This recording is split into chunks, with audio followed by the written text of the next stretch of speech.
आरो बेखायनो फ्रान्सिस बेकना बुंदों जे some books are to be tasted, others to be swallowed, and some few are to be chewed and digested. जायफोरा बिजाबखौ मोजाङै फरायबाय, क्वालिटी रिडिं, क्वालिटी क्लास माने टीचिं एन्ड लार्निं क्लासरूमाव जायफ्रा एटेन्ड खालामदों, मोजां रुटिन बानायदों स्टाडिनि, जाय स्टुडेन्टफोरा क्लासरूमनि रुटिननि बादै गावनि रुटिन बानायदों फरायनायनि 10 घन्टा 15 घन्टा 18 घन्टा गाहामनि खोथा रायखाङो। CBSE आव जाय टपार जादों बिथाङा बुंदों जे आङो 20 आवार्स 20 घन्टा आङो फरायदोंमोन। 20 घन्टाया बोरै सम्भब जायो? सानसेयाव 24 आवार्स थायो। How it is possible to study 20 hours in a day or per day? किन्तु जायफोरा सक्सेसफुल, जायफोरा केपेबल, जायफोरनियाव जाय स्टुडेन्टआ सामथिं डिफारेन्टलि खामानि मावो, हार्ड वर्क खालामो, बिनियाव पेशेन्स दङ, पार्सिभारेन्स दङ, बेयाव हाया होननानै इम्पसिबलनि कुनु बाथ्रा गैया। जायफोरा दिनै स्कुल कलेजाव बेयाव फरायदों, गोथां इउनिफर्म गाननाय, गुफुर इउनिफर्म गाननाय गोबां स्टुडेन्टफोर बेयाव फैदों। जोंनियावबो ब्रेन दङ, जोंनियावबो मेलेम दङ। जायफोरा दिनै टपार मोनबाय, आर्ट्स, साइन्स, कमार्स, मेट्रिकनि बर' मिडियामनि डिस्ट्रिक्टनि टप 10, बिसोरनि मेलेमाव जोंनियावबा 1 किल', 2 किल', 5 किल' बेबायदि नङा। जोंनियावबो मेलेम दङ, जोंनि मेलेमाबो इकुवेल केपासिटि दङ। आरो बेखायनो आइनस्टाइना बुंदों जे थांना थानाय समाव जोंनि कनसियास आरो साबकनसियास जोंनि जि ब्रेन दङ, जाय मानसिया बांसिन ब्रेनखौ बाहायगोन बेयो साबसिन खामानि मावनो हागोन, एक्सट्रा अर्डिनारि सामथिं डिफारेन्ट खामानि मावनानै गालांगोन मुलुगाव। आरो बेबायदि बेक्तिया सोरबा बिगियानि जागोन, सोरबा बाय'डाइभारसिटिखौ लानानै वाइल्ड लाइफ कनजारभेसनखौ लानानै खामानि मावगोन, सोरबा सिनेमानि हिर' हिर'इनबो जानो हायो, मोजां गायक जानो हायो, मोजां प्लेयार जानो हायो, सोरबा डाक्टर इन्जिनियार जागोन, सोरबा देशनि प्रधानमन्त्रि, सोरबा देशनि राष्ट्रपतिबो जानो हायो। आरो बे गावबा गावनि ब्रेनखौ बाहायनायनि सायाव। आरो आइनस्टाइन जाय बिश्वनि महान बिगियानि, बिथाङा गावनि थांना थानाय जिउआव बिथांनि ब्रेनखौ जेला रिसार्च खालामो, स्टाडि खालामो, बे कमप्लिट ब्रेनखौ बिथाङाबो आबुङै बाहायजोबनो हायाखैमोन। आरो जुदि बाहायजोबनायमोनब्ला, निउटना जुदि बाहायजोबनायमोनब्ला, आइनस्टाइना जुदि बाहायजोबनायमोनब्ला, बेनि थासारियानो आलादा जागौमोन। दा बेखायनो आं गोलाव बाथ्रा बुंनो लुबैयाखै। आं साफ्रोमबो स्टुडेन्टखौ खावलायगोन जे जोङो बयबो स्कुलाव थाङो, बयबो फरायो। माखासेनि रिजाल्टआ मोजां जायो, माखासेनि रिजाल्टआ सेकेन्डआव फैयो, माखासेनिया थार्डआव फैयो। What about the failed students? जायफोरा फेल जाबाय, जायफोरा सेकेन्ड, थार्ड, फार्स्ट जेरावबो फैयासै, बिसोरनि भबिष्यतआ मा जागोन? They are not the failures. बिसोरो फेलार नङा। Somehow, somewhere, sometime, we need to care. जोङो बिथांमोनखौ जोथोन लानांगोन, आरोबाव एनकारेज खालामनांगोन, मटिभेट खालामनांगोन। आङो मेक्सिमाम परियालखौ दिनै बेयाव नायदों, गार्जेनखौ, जोंनि फरायसा फरायसुलिखौ। मेक्सिमाम स्टुडेन्टआ मिडल क्लास फेमिलिनिफ्राय फैनाय, सहज सरल साधारन परियालनिफ्राय फैनाय, जोङो स्ट्रागलिं अबस्थानिफ्राय फैनाय। आरो जोंनि गथ' गथाया दिनै मोजां रिजाल्ट खालामदों। We proud of dam.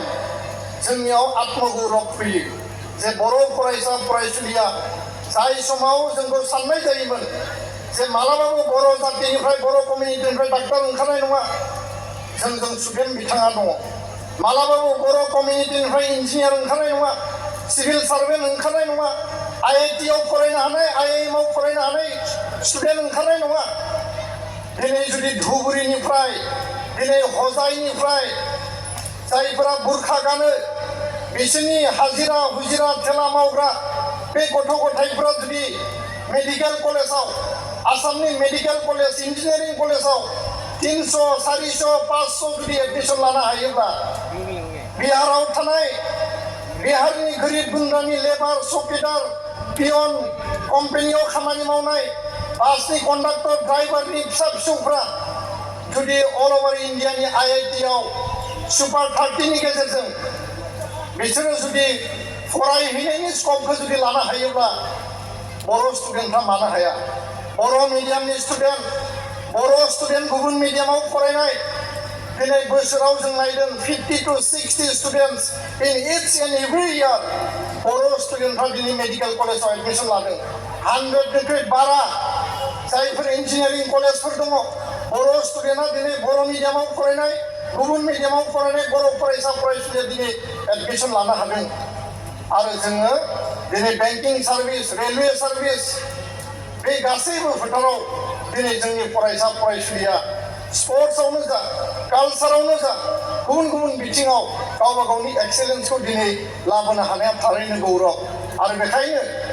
Talent search centre खुंनायनि गेजेरजों 9 आरो 10 आव स्टुडेन्टफोरनि कम्पिटिटिभ जि माइन्डसेट कम्पिटिटिभ जि मोनसे जिल स्पिरिट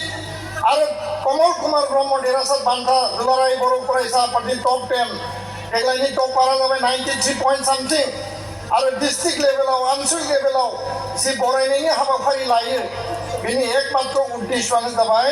जायफोर खस्थ' खालामबाय मोजां रिजाल्ट खालामबाय बिथांमोनखौ जोङो मोनसे प्लेटफर्म होनांगौ बरायनांगौ मान होनांगौ आरो बाकी यां जेनेरेशना बिसोरखौ नुनानै बिसोरखौ रल मडेल हिसाबै लानानै जाहाथे बिथांमोना फरायनायनि थाखाय आवगायो आरो दिनै आर्टिफिशियेल इन्टेलिजेन्सनि बे जुगाव दिनै 5G नि बे जुगाव दिनै डिजिटेल इन्डियानि बे जुगाव स्किल गासैखौबो लानानै जि मोनसे परिबेश दिनै मोनसे ट्रेन्जिशनेल पिरियड जोङो मोनसे ट्रेडिशनेल सिस्टेमनिफ्राय नेशनेल एजुकेशन पलिसि राष्ट्रीय शिक्षा नीतिनि आधाराव क्लास 11-12 आव दिनै गोदान साबजेक्ट्स गोदान माने माखासे पेटार्नफोर लाबोनाय जादों साइन्स आर्ट्स कमार्सनि डिफारेन्सखौ दिनै दोननो नागिराखै डिग्री लेभेलाव आन्डार ग्रेजुएट लेभेलाव डिफारेन्सखौ दोननो नागिराखै आर्ट्सनि स्टुडेन्टआ साइन्सनि साबजेक्ट लानो हायो साइन्सनि स्टुडेन्टआ आर्ट्सनि साबजेक्ट लानो हायो कमार्सनि स्टुडेन्टआ साइन्स आर्ट्सनि साबजेक्ट लानो हायो मोनसे मिक्स डाइमेन्सनाव दिनै एजुकेशन सिस्टेमखौ ट्रान्सफर्म खालामनानै दिनैनि जि गोदान जोलैनि निउ ब्रेन जायफोरनियाव सुपार ब्रेन दङ बे ब्रेननिखौ मोजाङै बाहायनायनि थाखाय दिनै भारतनि बे राष्ट्रआ दिनै सिन्था खालामदों आं बेखायनो खावलायगोन बर' मिडियाम होननानै जों बेखौ हानाय नङा बेखौ मावनो हाया बेयो जानाय नङा बर' मिडियामनि स्टुडेन्टआ डाक्टर इन्जिनियार जाया इंराजि रायज्लायनो रोङा हिन्दी रायज्लायनो रोङा इट्स ए टटेलि रं नसन बेयो टटेलि गोरोन्थि मोनसे साननाय आरो दिनै प्राइभेट स्कुलानो जा सरकारि स्कुलानो जा रिजाल्ट मोजां खालामदों गोदो 3rd डिभिजन पास जाबाबो नायनो थाङोमोन 2nd डिभिजन पास जानानै लेटार मोनसे मोनोबा नायनो थाङोमोन सोरनि गथ' मोखाङा मारै खानाया गोलावना गुसुं गन्थङा दाब्लाना फिसा नङा होमबा मेगना फिसा ना गिदिर खिन्थु दिनै 1st डिभिजन पास खालामबा आमोखानि फिसाला दे खालामबाय जायफोरा स्टार मोनदों जायफोरा डिस्टिंक्सन मोनदों जायफोरा लेटार मोनदों बिसोरखौसो दिनै खबर लायो आरो बेखायनो आं खावलायगोन आं गोलाव खालामनो सानाखै साफ्रोमबो स्टुडेन्टखौ आं खावलायगोन जे दिनै बे मडार्न आरो दिनै बे मोनसे निउ वर्ल्ड माने everything is open for you sky is the limit अख्राङासो limit नोङो अखाफोरखौ नाय सानखौ नाय हाथरखिखौ नाय एन्ड इउ चुज इउर चइस नोंनि चइसखौ नों एकर्डिंलि गावनि जिउ दानाय गावनि केरियार दानाय गावखौ आखु गोनां सासे सुबुं सम्पद दानाया नोंनि आखायाव बिमा बिफाया मदद होगोन बिमा बिफाया नोंखौ जोथोन लागोन खिन्थु नों मा मावगोन मा जागोन बबेयाव थांगोन मा खालामगोन इट इज इउर डिसिसन आरो बे टारगेट आरो डिसिसनखौ जों आवगायनांगोन बेखायनो दिनै मुलुगानो बादायलायनायनि जुग मुलुगानो दिनै कम्पिटिसननि जुग आरो बे कम्पिटिसननि जुगाव नों गावखौ फिट खालामनांगोन आरो फिट खालामनांगौनि थाखाय हार्ड वर्क खालामनायनि बादै मोजाङै फरायनायनि बादै आरो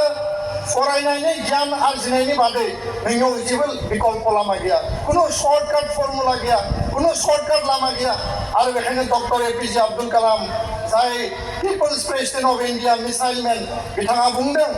जे सासे फरायसानि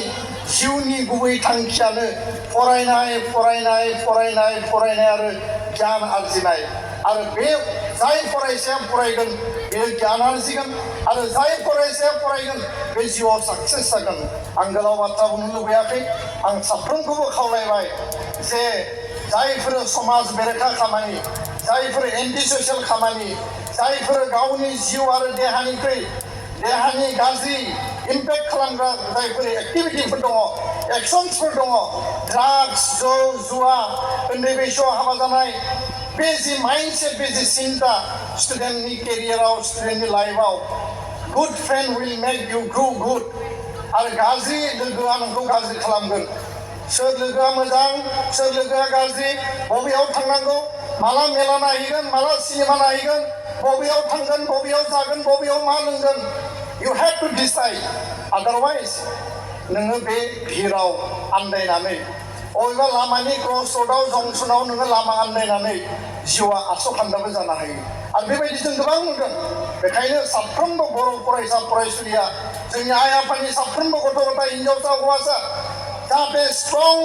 मेन्टेलनि आरो स्ट्रं हेल्थि साफा साफा व्यक्ति जायो बेमार आजार गैयै साफा साफा सुबुं जायो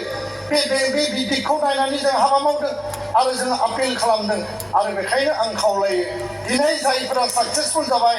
बिथांमोननि मोनसे टाइमा ओभारकाम जाबाय नेक्स्ट चेलेन्जनि थाखाय बिथांमोना जुजिनांगोन आरो प्लेनिं पलिसिनि गेजेरजों आवगायनांगोन जायफोरा दिनै स्कुलाव दङ 8, 9, 10 आरो जायफोरा फरायबाय थादों नोंथांमोननि पार्टआ फैबाय आरो दिनैनि फरायसाफोरनि आदर्शखौ लानानै दानि गोदान जोलैया हाबा मावलांब्ला बयनि जिउआव साक्सेसफुलखौ मोनगोन आं बेखिनि बाथ्राखौनो खावलायनानै दुलाराय बर' फरायसा आफादनि गुन गोनां सोलोंथाइनि जि मावथांखि आरो जोंनि जि मिशनारि भिजन माहारिबाद जातीयताबाद माहारि दानाय माहारिनि फारसे अननाय आरो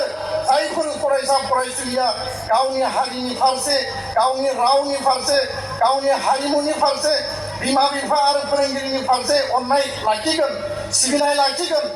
जे मोनसे गावनि रेसपन्सिबिलिटि आरो डिउटिखौ मावफुंगोन बिसोरो जिउआव मालाबाबो आस'खान्दा जाया बिसोरो डेफिनेटलि साक्सेस जागोन आरो गावनि केरियाराव साक्सेस जानायाल'